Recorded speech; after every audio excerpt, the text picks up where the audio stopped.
السلام عليكم ورحمة الله وبركاته. اليوم سوف نتحدث عن جديد في مستقبل كيليان مبابي، حيث ذكرت عدة صحف أن مبابي سيغادر نادي باريس سان جيرمان في الصيف القادم، حيث أكد فابريزيو رومانو أن مبابي أخبر نادي باريس سان جيرمان بأنه سيساعد الفريق بأفضل طريقة ممكنة، ولكن لا توجد فرصة للبقاء.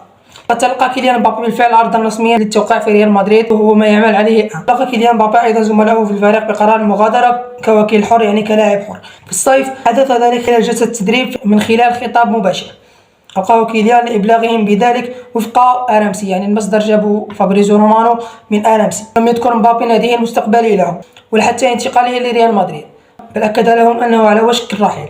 على أي حال، في غرفة تبديل الملابس ريال مدريد وباريس سان جيرمان يشعر العديد من اللاعبين أن كيليان مبابي سيكون لاعبا مدريديا. بخصوص باريس سان جيرمان، قال فابريزيو رومانو: قد أعد باريس سان جيرمان خطة احتياطية كما تم الكشف عنها قبل أسبوعين، حيث توقع مغادرة كيليان مبابي، وسيتم تفعيل الخطة في الصيف، حيث سيحل باريس سان جيرمان محل كيليان مبابي، ولكنه سيضيف أيضا مزيد من المواهب المتميزة، داعم لاعبين في مركز الهجوم، حيث يحل محل كيليان مبابي.